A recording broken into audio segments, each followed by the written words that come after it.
here. We'll have people jump on and so forth. So far, thanks for jumping on, everybody. Again, Scotty is away, Cancun, that lucky guy, with most of our team. So tonight we just kind of wanted to share. This was going to be our personal team call, but I wanted to open up to you guys. I see a lot of inspiring coaches out there, so the more value we can show you guys, the better we grow as individuals and as a team underneath Scotty, right? So at the end of the day, we all help each other. So I'm glad you guys can jump on. For those that don't know, Benita is my personally sponsored diamond. And she actually went to Darcy's seminar a little while ago, and she brought it to my attention that, hey, we just might be able to get her on a call. So she's actually said yes, thank you, and she's going to go with it. So Benita's going to kick it off with a short little introduction. Guys, we'll do a question and answer at the end of it. So if you have any questions, write them down. Feel free to answer them after that. And Benita, take her away.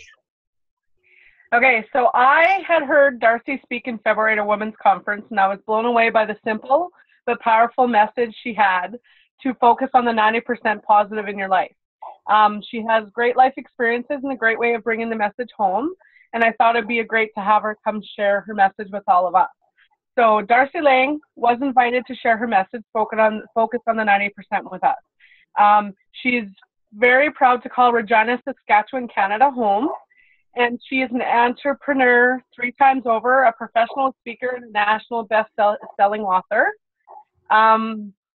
Darcy and her team's attitude have had a collaborative impact. She and her company have won the Saskatchewan Women Entrepreneur of the Year Award and an Achieving Business Excellence Award. And Darcy has also been a finalist in 8 other business awards. She's a wife to a crazy Saskatchewan Rough Rider fan, Darren, and mom to a 14-year-old Jada and 12-year-old John. And Darcy is truly someone who walks the talk. So welcome, Darcy. Thank you, Benita. I hope I don't have any Eskimo fans here on this call, but I should have took that off. Hey, good evening, everybody. I'm Darcy from sunny but windy Regina today. And here's what I'm going to share. Now, I have my magnifying glass. I'm going to try to give you a little bird's eye view of my magnifying glass.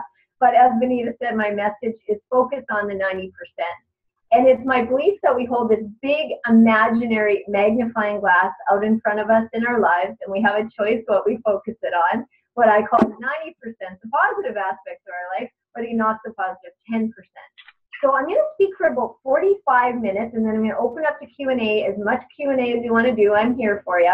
And I'm going to ask the simple question, what do you focus on? The 90% positive or the 10% negative? And in our time together, since we have a limited amount of time, as Benita's seen me speak, that was almost a 3-hour presentation. So this thing can be delivered quite a bit longer, but we're going to condense it for you tonight. And focus on the 90%. I'm going to ask what you focus on in 3 different areas of your life. First, I'm going to ask you what you focus on within your job, your role within Beachbody. I know many of you have other jobs as well, but we're going to talk about what you focus on within Beachbody. And then we'll talk about those around you, those that, the challengers that you work with, the other coaches that you work with, and, me, your client, what do you focus on, and then with others around you. And then last but not least, I'm going to focus on what you focus on at home. So one simple concept, one idea, but how it applies to the different roles that we play, different areas of our life. Because we go hear these motivational sessions, we read the books, we go to the seminars, and everybody's motivated till like at least the car ride home. Because I think we go in here ways and habits and ideas, and then we go back to our enormous life and we say, I don't even have time to do it, it's on my desk. So my hope was, if it was one simple message, it would be something, as you're flashing me your magnifying glass, Benita, something that would stick and something that people would remember long after the car ride home. So here, let me give you a snapshot of our time. When we talk about your role, your job within Beachbody, what's interesting to me, I don't know if you've ever met anybody who complains about their job, and maybe you live with somebody who complains about their job, but I'm intrigued by how people choose this. Beachbody is something that you chose to do, and for many of you, you've added it to your enormous life. And then sometimes we go and we hear these, we go and we're proud and we're excited, and then something happens over the days, weeks, months, years. We're all pumped up to sell, the programs, and then something happens over the days, weeks, months, years. So my hope today is to be a reminder, kind of a recharge, but battery cable recharge to why you wanted to do this in the first place.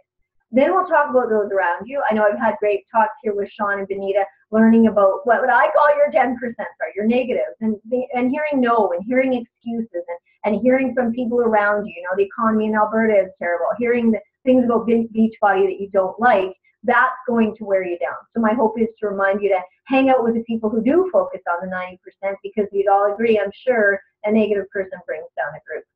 And then I'll talk about your family personal life. You know, I think that what we do for a living as we go out into the world, it's very easy to give the world a 90% version of ourselves. And then sometimes we go home and we give our family a leftover 10% version. And if we want our families to be on board with you being involved with Beachbody, they have to see the difference that it's making in your life, not only financially, physically, emotionally, but they want to know that you have something left for them at the end of the day.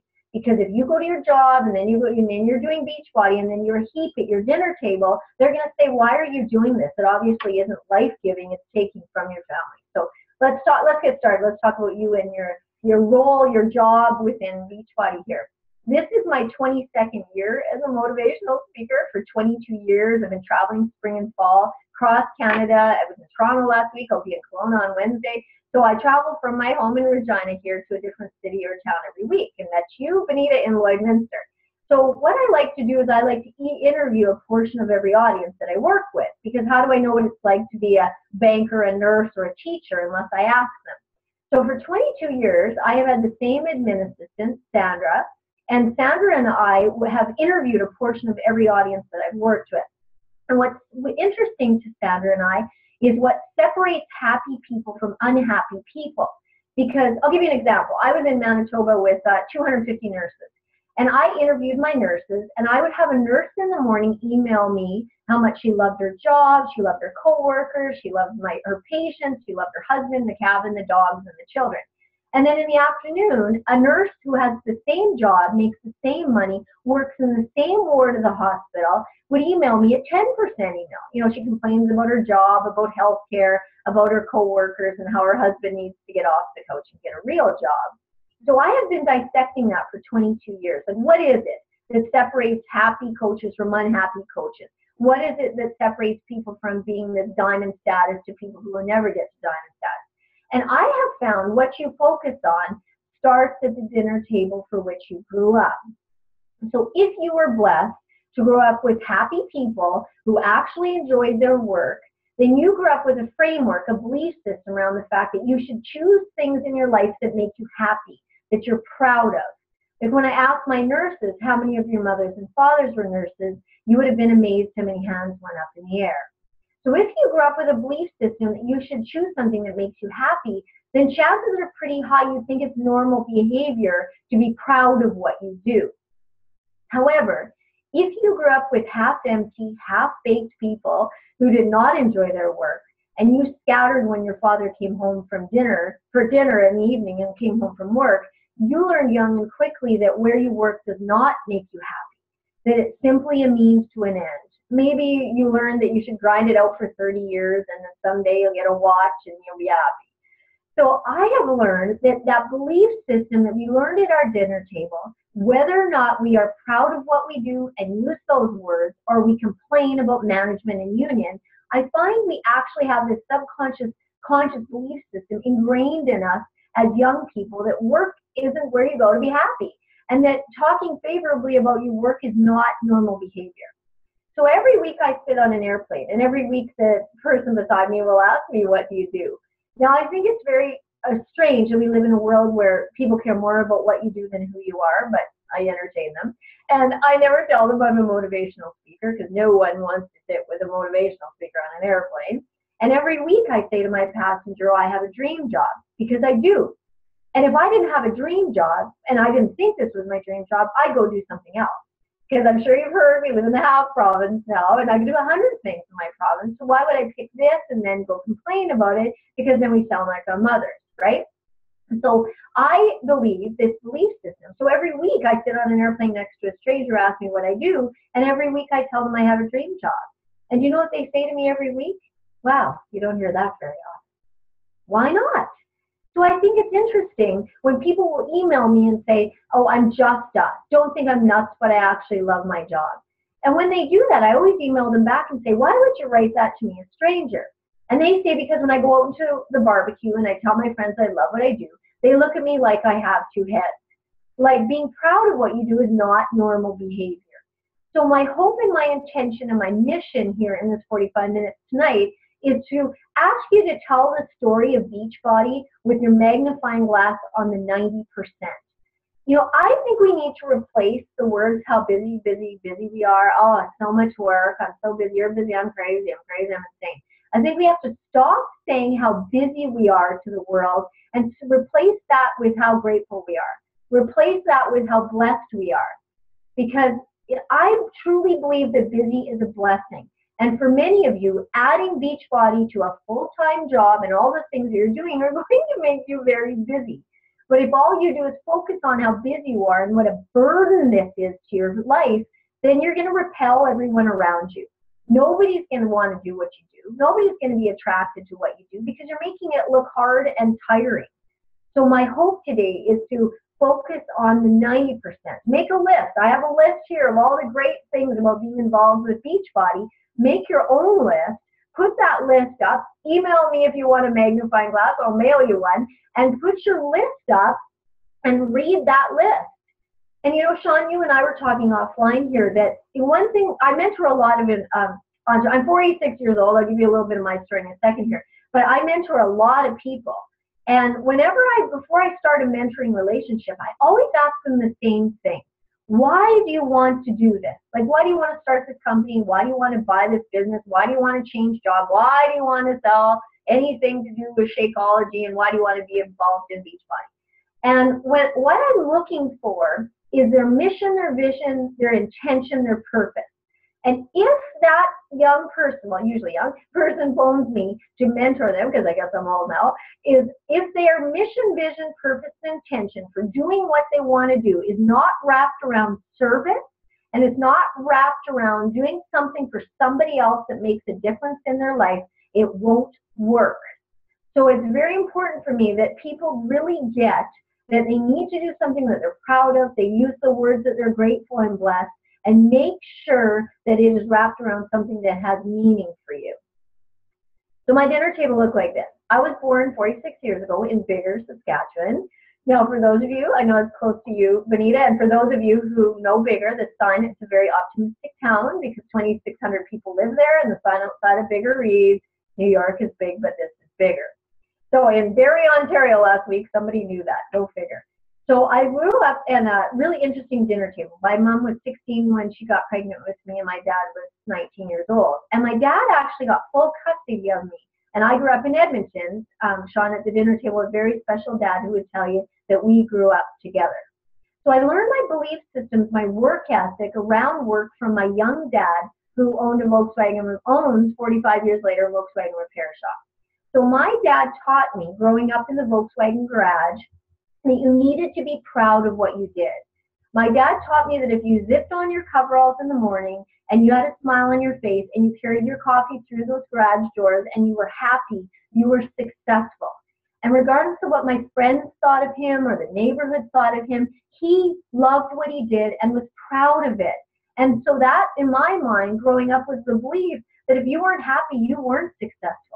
Because many of my friends had their dads had better jobs, they lived in nicer houses, and certainly drove better cars than 68 Volkswagen Beetles, but they weren't as happy. So I grew up with that first to be my belief system. My parents have both been married 3 times each. I have 10 half and stepbrothers and sisters, so if you're from Biggar, we're family. And I grew up in this dinner table believing that you had to be proud and happy of what you did. Then I went out of the work of working for my dad and went outside the Volkswagen repair shop and went and got a job when I was a teenager at a retail store. And when I was young, I went to work with work ethic, smile on my face. And when I got to work, I'd worked with people who'd been there a while. And they used to say things to me like, give it time. And they used to take me aside and tell me I was too happy and I worked too hard.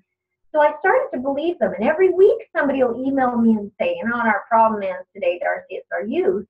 But you know what? I always think, who's teaching them? Like, who gets to learn how to take care of themselves?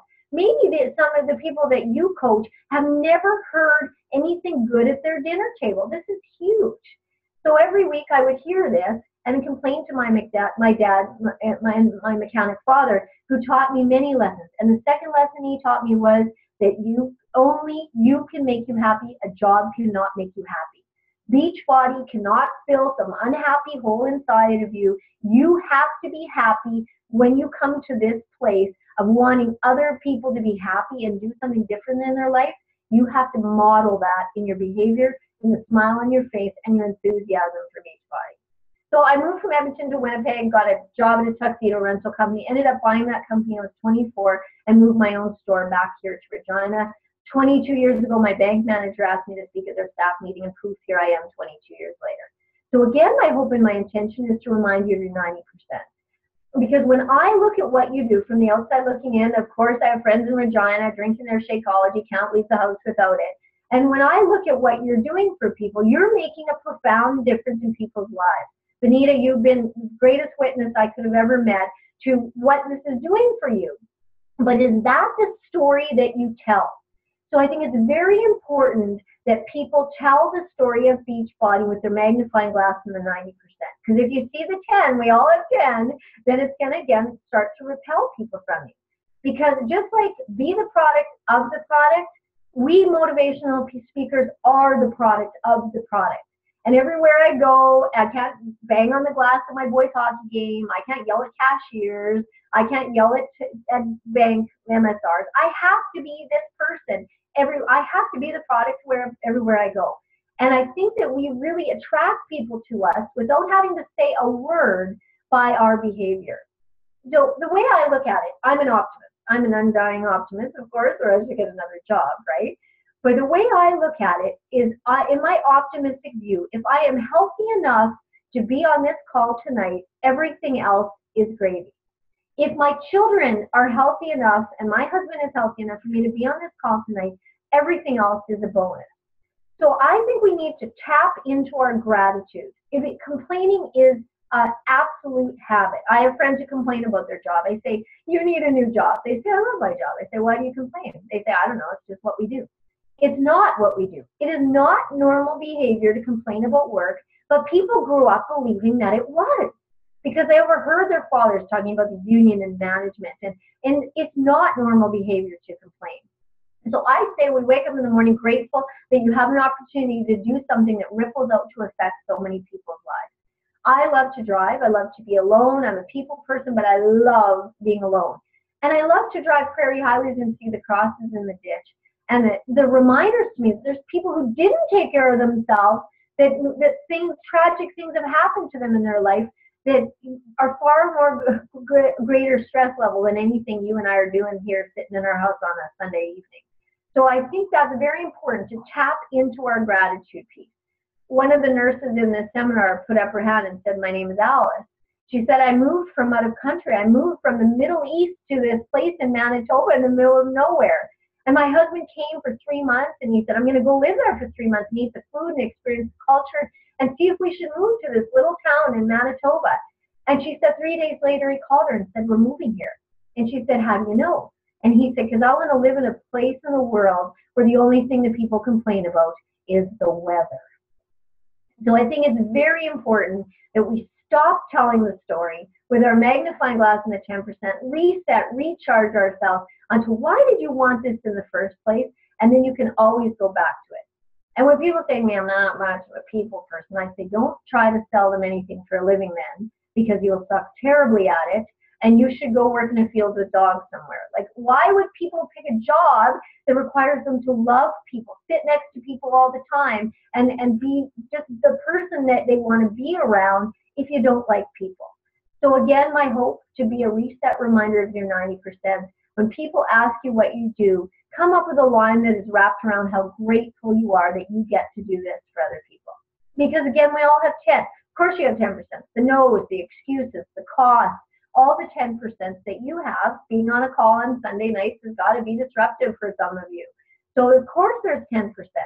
But if that's all you see, then it will start to affect your soul.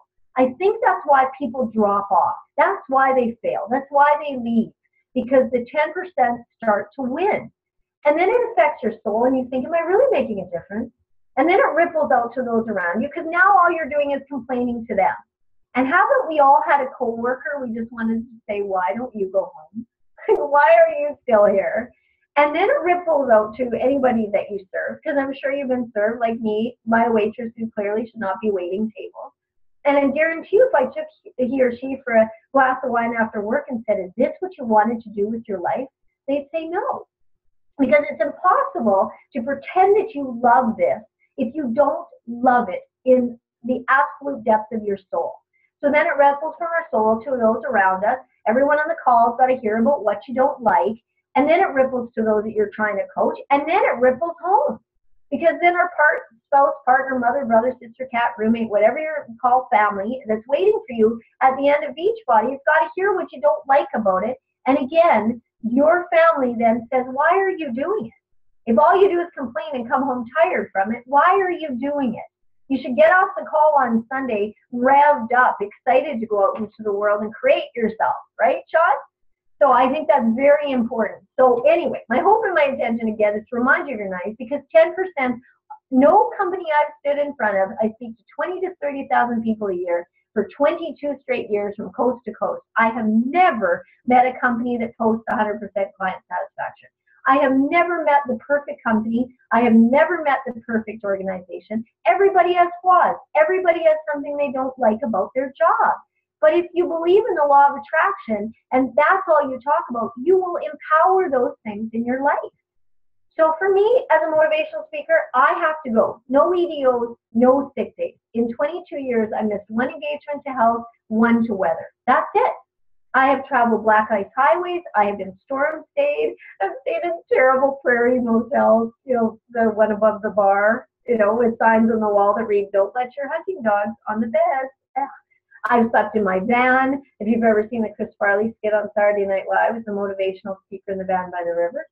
And slept in my van. I have canceled flights, lost luggage, slept in airports. But when I get home and my friends and family say, how was your trip to Ashburn? You know what I say? It was awesome. Because they don't care. Your friends do not care about your Beachbody woes. They say, well, why are you doing it then if it's making you this unhappy? So let's stop giving power to our 10%.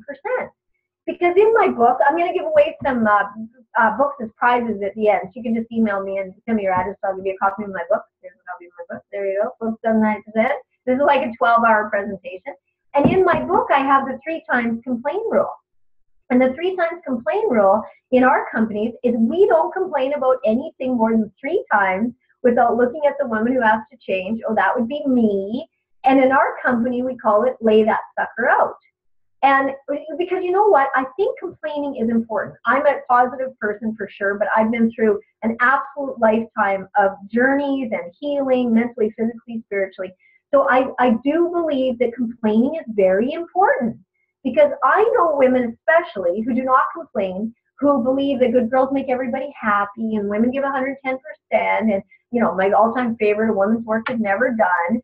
And then they never complain because they drown, drug, drink, shop, Facebook their problems away and pretend they don't exist. Your problems don't go away, as many of you have learned on your weight loss journey, from eating. You have to talk about how you feel. You have to bring those things into the light. You have to talk about them and look them in the face. But I think anything past 3 times is recreational whining. And so in our company, we complain 3 times. I build enough trust with my staff and team members that we have trust built that you can complain, no seminar, no advice. But then on the 3rd time, you're going to lay that sucker out and you're going to tell me what we're going to do to solve it. Because it does not give you life to complain about the things that you do not like about Beachbody. And you know what? With all due respect, my Albertan friends, I was in Alberta 2 weeks ago. The pilot, the flight attendant, the cab driver, the front desk of the hotel, and the banquet staff complained about oil and gas. There's so many great things in Alberta, but we are all focused on oil and gas, and I'm not belittling that it's not impacting communities. I get it. I know. But we can't keep talking about only that, because then all we're going to do is feel tired and depleted from it. So I like to tell you how I met my handsome husband 22 years ago in the bar in Regina at Lauderdale.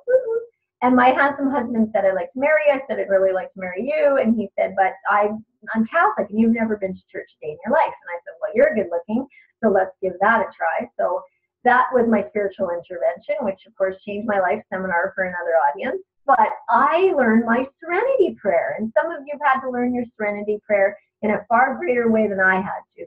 But my serenity prayer, God, Buddha, universe, creator, spirit, whatever your thing is, God grant me the serenity to accept the things I cannot change, the courage to change the things I can, and the wisdom to know the difference. Why would I talk about canceled flights, lost luggage, and terrible motel rooms to my friends? They don't care. And I have no control over the things that happen to me. Trust me, neither do you. You have no control over the no's, the excuses, and the people are going to drop out of the program. All you have control over is the man and the woman in the mirror. So go be the product of the product by being a blessing in the world. Go out with a smile on your face. Come from a genuine place of wanting to help people and care about people. Do your self-work. Lay that sucker out. Look after the woman and man in the mirror. Make yourself mentally, physically, and spiritually so full and so taken care of that people will come and ask you what you do because they want to be a part of what you do. You can say the words or you can show them. And when my friends say my staff are not happy, I say, are you? If your coaches are not happy, I'd say, are you? And if my friends say my children aren't happy, I say, are you? Because there's a way bigger difference for telling people what they should be doing when they're looking at you thinking, well, you're not doing it. So I think it's very important that we are accountable to those that we are serving by being the absolute example of it. Because you leave an impression. Being the product of the product is what we profess in the motivational speaking world. I have to be this woman, as I've said. You know, and I went to Manitoba to a union conference. I do a lot of union work, reminding people they're still good. And I was putting lipstick on next to a woman in the washroom. She never met me. I didn't know her. She didn't know I was going to be the speaker at the conference. And she looked in the mirror and said to me, are you here for the stupid conference too? It was perfect. And I just smiled in the mirror. I said, I sure am. And her head hung low when I got on stage. But we forget, we are the product of the product. So be the walking, breathing example of what you want the world to see. So that's my talking about the role we play, the job part. You know, I meet banquet staff every week. Every week that I travel, I meet a front desk person and a flight attendant and banquet staff. And I was an intuitive long before I was a Christian. I became very good at reading people over my life. And, you know, I can tell how you feel about what you do the second I sit next to you on an airplane. Because, again, if you don't give off a serving edge, an element to you, it comes across in who you are. So I go to small town Manitoba. Now, if you ask my children, Jada 14, John 12, what are you? You know what they'd say? Grateful and blessed. Because I have jammed down their throat how grateful we should be for our life. And for the first 5 years, my husband and I traveled with our children. He would care for our children while I would speak in the room. And they have been blessed to stay in beautiful places. But, you know, we stayed in places where people throwing blankets and toys on the floor. And you can tell how people feel about what they do by the little things that they do in their life. So we go to Manitoba, check into the hotel. My Darren and Jada and John went swimming. And I went down to the banquet room to meet the staff, which I've done 1,000 times before. And there in this banquet room was this beautiful woman in a black and white maid's uniform. Not that one, you guys, but an old style black and white maid's uniform. And she introduced herself to me as Mary. Now, in this small, dusty Manitoba town, I noticed that they would have gooseberries for lunch. Now, my handsome husband is from Kendall, Saskatchewan, and grew rows of gooseberry bushes on the farm. So I say to Mary, oh my God, you're going to have gooseberries for lunch tomorrow. That's all I said. I told her my husband loved them, and I went and swam with my family. And when I went back to the room, Mary did something that no one in all the beautiful places we've been privileged to stay has ever done. She went in and arranged our John's action figures on the dresser, like in perfect action figure position, like a league of superheroes ready to fight. She took our Jada and John's blankets and folded them into little origami swans. And then she took our Jada and John's stuffed animals, they used to stick them everywhere, and put them in a little circle in the bed and tucked a gooseberry in each one of their arms.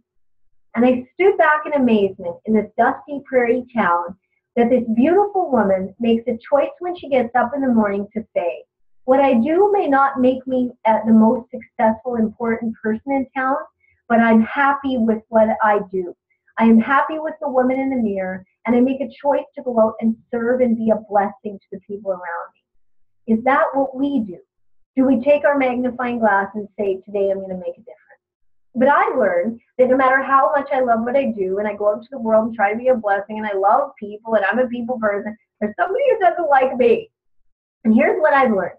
That if I take my magnifying glass and I see my job through a 90% lens and tell the story of my work in a positive light, I take that same magnifying glass when I meet you, and I see you through a 90% lens. Because I have been a part of dozens, hundreds of conferences with survivor stories, people getting up and telling stories of survival from tragedy and crisis. I have so much compassion for the human race. I believe that people are good, and I choose to see them through a 90% lens, not a 10% judgmental, racist, prejudice, labeling, gossiping, magnifying glass. To look past the behavior of people to the soul, because we all have a story.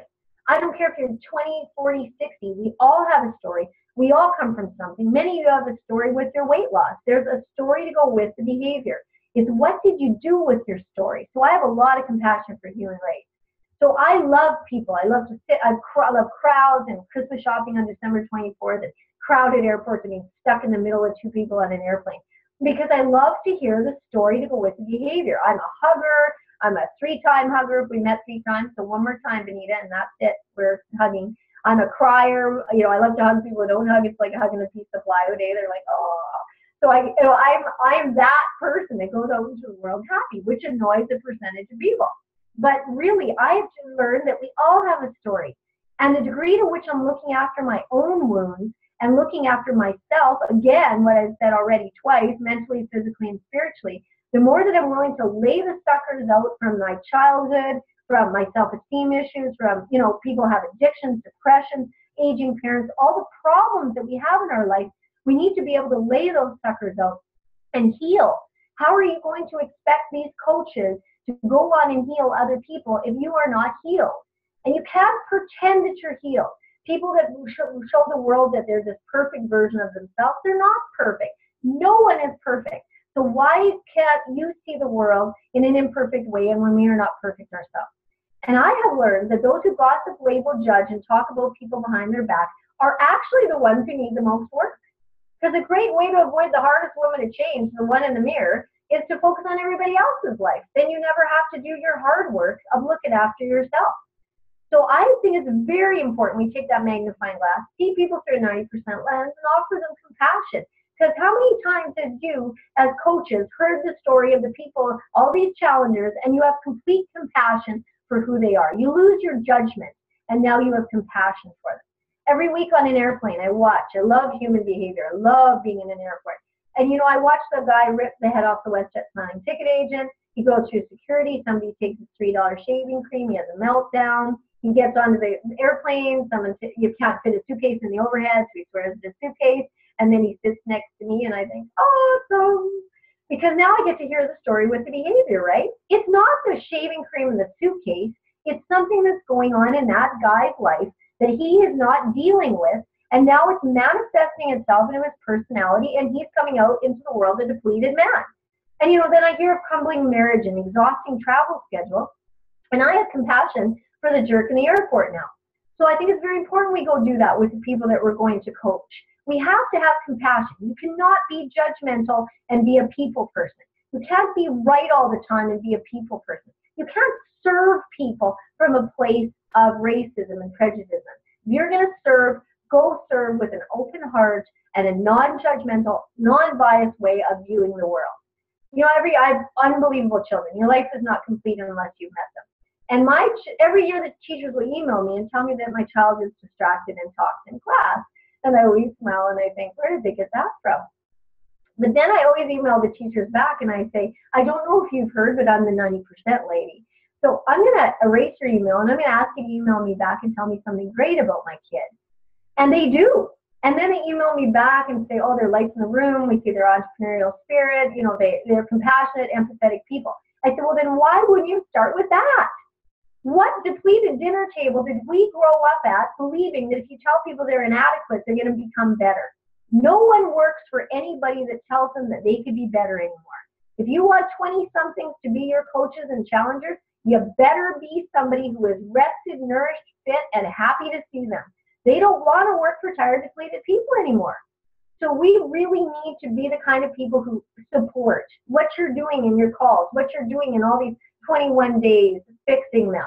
We have to be the living, breathing example, and we have to constantly encourage their strengths. We have to find the wins, tell them what they're doing good. Because you know what I believe that you could do as a coach? Be the only person in their life that told them that they were ever good enough. That is huge shoes to fill. That is a huge responsibility you have if you are going to coach somebody to be a better version of themselves.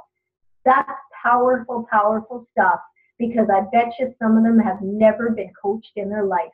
I bet you some of them grew up with a depleted mother, an unhappy partner who never taught them they were good. I gotta drink some water. Hang on. Sorry. I'm back. So really, this ability to see others through the 90% magnifying glass has transformed me. You look past the behavior to the soul of people, you'll see their pain, you'll see their story, and then you have compassion for them.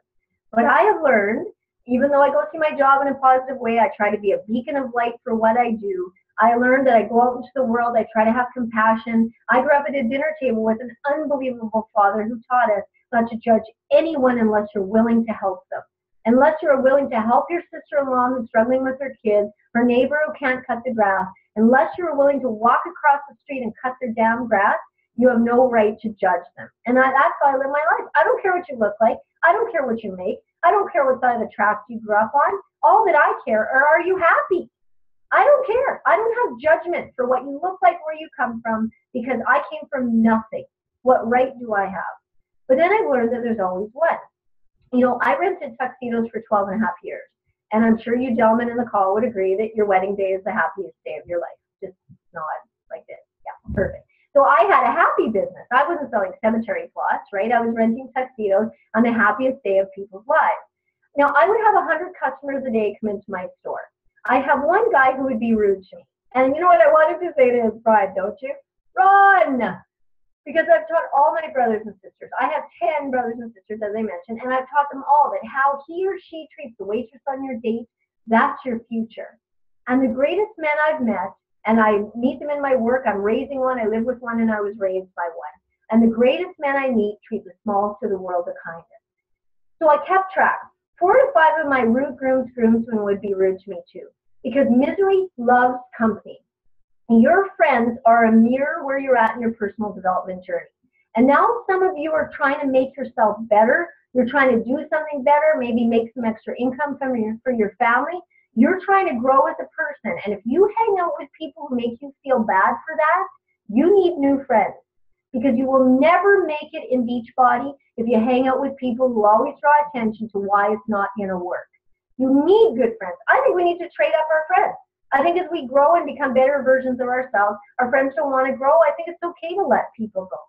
So I kept track of this. When his father came in and got his tuxedo fit, my rude groom's father would be rude to me too. The apple doesn't fall far from the tree. People who don't take care of themselves usually grew up with people who didn't take care of themselves. It's generational, right? So why would I own the negativity of some guy who's unhappy with himself, and then he comes into my store and he's rude to me? I don't think we should own negativity of other people. That's their journey.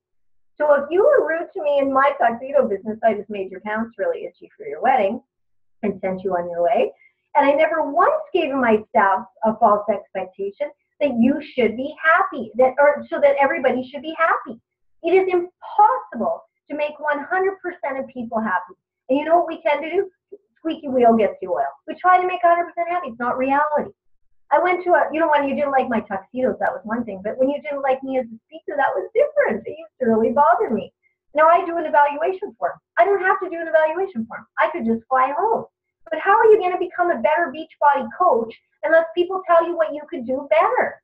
And if you are closed-minded, narcissistic, believing, oh, you are right, egotistical, no one can tell you how to do it better, get out of the business because it's going to be really tough. You have to be open. I'm coached on boot camp, I have a grammar coach, I have a stage presence coach.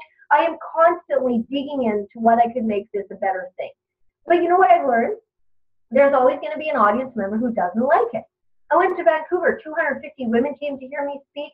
I got a standing ovation. I was like Oprah. I flew home. I got all my evaluation forms with me. I opened my emails next morning at an arm's length of women who said what they did with the message. Because you see, we motivational speakers share nothing new. Same message regurgitated in a shorter Saskatchewan package. But my challenge is, are you doing it? Because of course you know this, but are you doing it? And if you're not, why? It's the same as why you're not doing the weight loss, because you don't think you're worth it. You don't think you're worth taking care of. You don't go to one seminar, read one book. You got to go every Sunday on the call. You got to read the books, go on the TED Talk, and constantly involve yourself in positivity. What you eat, watch, think, surround yourself with will be what you become. So I go to Vancouver, 250 women, shared stories of passing magnifying glasses around the staff room the next day and saying, why do we only have 10% meetings in our company? Why do we only ever talk about the things that are not good and the customers that aren't happy? I had women who said magnifying glasses to their husbands that night and partners and said, we need to start this marriage again. I had one man email me and said, I don't know what you did to my wife yesterday, but she's very nice to me today. So that was a win-win-win. So I get my evaluation forms, 249 stories, and I have to take a drink of water. Just a moment late. Should have got a pretty cup. And at the bottom of the pile of evaluation forms, I had one woman email me and say, I had one woman in the evaluation form here, and you know what she wrote? You sucked and your hair is too big. So I want to email her and say, you think this is big hair? You should have seen it in 1985. Like it was white snake rock on awesome. So I would email her and say, who's your mother? Like, what did your mother teach you about how to treat other women? I was raised by beautiful, powerful women who raised each other's children. My 94-year-old grandma's still on the farm, still gardens a garden as big as my city lot and walks 3 miles a morning. She's been a widow for 38 years. These are the women I grew up with, not tired, depleted women who hate their mother and then hate themselves. So I was sick about it. My Darren walks in the office. He goes, what's the matter with you? I said, read that. He reads it, laughs on the floor for 15 minutes, says, what do those say? I said, they're 249 great. He said, hun, 3 things. One of the 250 is not 10%. Number 2, you probably look like her ex-husband's new wife. And number 3, he said, hun, practice what you preach. He said, it ever occurred to you that no matter what happens on any stage, we still love you the same? And you know what? My husband's only right about 90% of the time, but he's right. What I do, I love. But it's my job. It's not my life. And I have to be very careful that I do not get the self-esteem in my life from my work. Because no matter what happens on any stage, no matter how great I think I am, I'm still eating soup by myself in the hotel room at night. So I think it's very important that we go give the best versions of ourselves, tell the story of our work in a positive light, hang out with people who are proud of you and happy that you're doing this, hang out with the other coaches and diamond coaches that are proud to do it. And then we need to go and give our family something too. Because if you're only coaching other people that are happy and your family's paying the price, it's not going to work. So let me share with you in our last, what do we got here? Couple minutes. Let me share with you in our last couple minutes what I offer my family at the end of the day. My 46-year-old husband is on his 10th year of his depression journey. My husband has learned layers of lessons in his journey, and he's a speaker too. You should have him sometime, Benita. But my husband shares many, many lessons. And one of the lessons that he shares is that my husband has to have an adventure every day. He can't live a doldrum life. He has to have an adventure. Our daughter's been very sick with a parasite from a winter holiday years ago. My son suffers from anxiety. I've buried my mom, my mother-in-law, pets, everything that your life is full of, surgeries, all those things. But I have a choice when I go out into the world to give the world the best of me. And here's what I've learned, that I have an energy place to pull from to give you the best of me no matter what. Again, I missed 2 engagements in 22 years. I've traveled through all of those things happening in my life. But I go give my audience the best of me no matter what. You will never see me in a bad mood. You'll always see me with a smile on my face. So I started to wonder, where does this energy place go when I am then tired at the end of the day? And so when I'm away every week, 36 hours a week I travel. I could travel 5 days, but there's an enormous price to pay for my family, and I am not willing to pay that price. So 36 hours a week I travel, and my husband looks after life. So they call it in my house Saturday. And Saturday is very similar to Warden being away because they don't cook or clean or do anything that's not fun, right? So they go on adventures. And sometimes I travel and wake up in time zones and I get tired and crabby. So I came home last summer and I was complaining to my husband about cleaning up the party I didn't attend and my usual speech. And my husband looked up from the deck and he said, "Oh, you're done." He said, "You've already complained 3 times." So I laid that sucker out, not Darren, but the problem. And I thought, he's right. Do I know this? Of course I know it. I write it. I preach it. I'm interviewed for this topic. And I'm going home and giving my family a version of me that you would never in a million years see. So when my friends say, "It hurts when I do this," I say to my friends, stop doing it. So I had to stop doing it. So I didn't want the memory of my career for my children to remember their mother coming home tired and depleted. So I stopped doing it, and I had to change the woman in the mirror, because no one in my house is going to change. There's still backpacks at the door. There's still dishes in the sink. But I have a husband who looks after his kids and hangs out and has an amazing time. What would I rather have? So now I put my hand on the door. So we came up with the doorknob theory. And the doorknob theory in our house is we put our hand on the door and we don't go in until we're positive. Even our 12-year-old boy will go back out and come back in. Because I've taught my children the world is not perfect. Somebody's not going to like your hair. But we've had a lot of stress as a little family, so I wanted to make sure that we created a soft place for them to fall. In our house, we call it our Eden. And it's the place where people can come and deal with their anxieties and depressions and stresses, and it's a soft place for them to fall. And I've learned that this takes a really nourished, happy, rested mom. So now, like you are all doing, I take ruthless care of myself. Because I think it's actually selfish to go out into the world and not take care of ourselves, so we have nothing left for the people that we love. So now I put my hand on the door, and I don't go in until I'm positive. And we have very cold winters in Saskatchewan, so sometimes I'm in the garage for 15 minutes. And I just breathe outside of that door before I go in. So rather than imagining the backpacks and the dishes in the sink, I stopped doing that, and I started to think about my 90%. I have a husband who looks after his depression, claws at feeling better. I have 2 healthy children, which I will never take for granted again.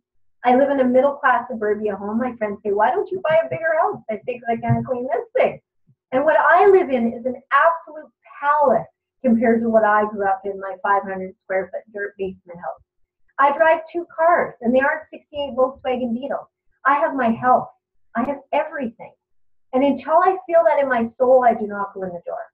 So now I put my hand on the door and I come in, because you know the first 10 minutes set the tone. If you come in guns a-blazing, everybody scatters, nobody wants to do anything with you. And then you wonder why they aren't proud of what you're trying to do to add to your family. So my friends, that's it.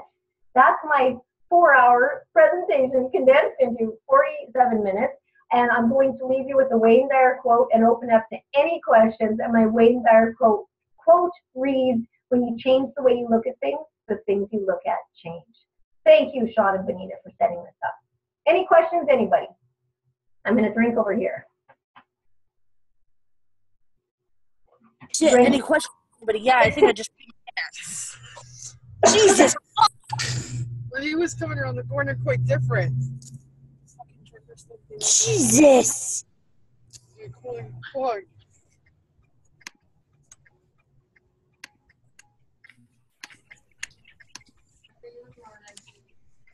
I'm hearing somebody.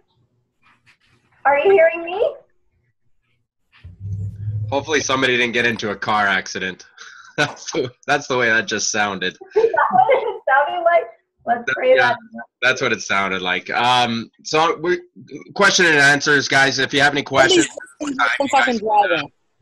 you guys can answer or ask the questions. I'm going to find out who's talking. I'll try and mute them. It's entertaining. Make sure they're okay. Okay, I guess I'll do a question real quick. Oh, hello. Listen, I can't see your name anywhere. What's your name? Me, Carolina. Hi, Carolina. Thanks. Hi. Thank you so much for the call, first of all. It's awesome. Thank but you. I just have a quick question regarding the 3 no complaint rule. Yeah.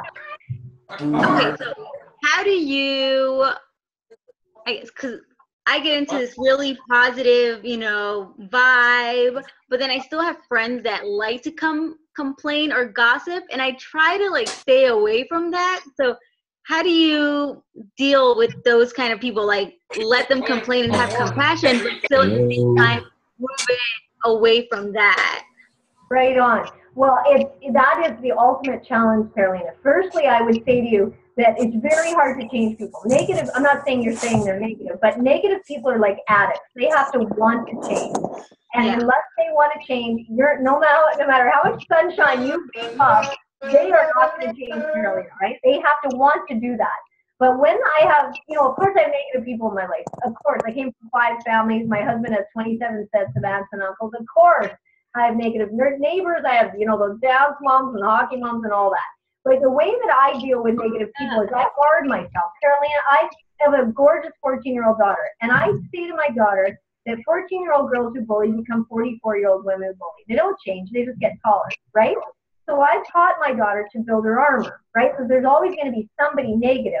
But we have to build our armor, Carolina, so that they don't affect us. Because they'll win then. Like, they don't go home and think about you. You feel affected by them, but they didn't feel affected at all. So I think we need to really work on our self-esteem to believe that we are worth having better friends who treat us better, who are nicer to other people, firstly. And we have to understand that some are just going to stay stuck there. So I would give you 2 pieces of advice. Build your armor and really look at if they're good for you to be around. And then what I say to people that I have, sorry to cut you off, but that I have to be around, I say things like this.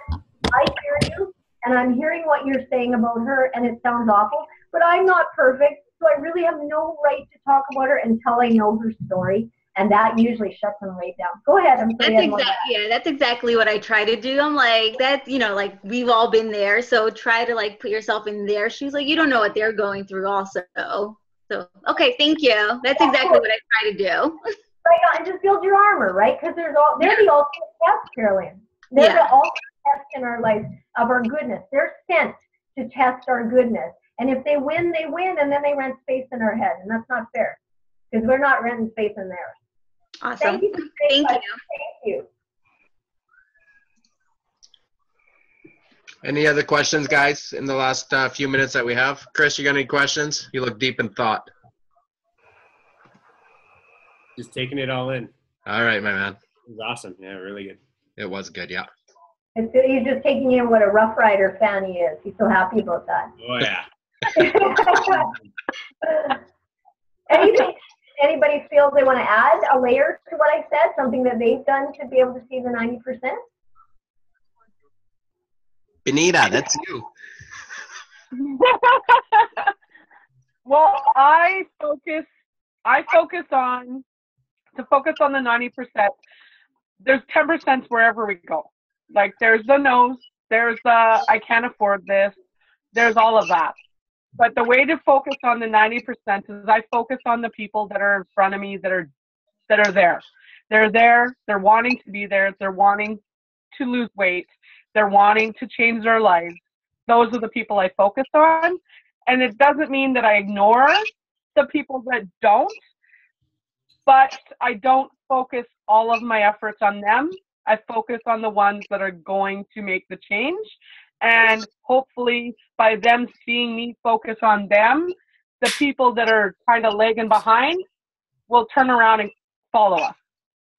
Benita, let me add a layer. I've been to these meetings in my life, not multi-level marketing, whatever you want to call it. I've been to these meetings over my course of my life. So a couple of pieces that I'll give you. I just spoke at a really high-profile leadership conference, and I said, you have to care about people. You don't want to, it's hard and all that.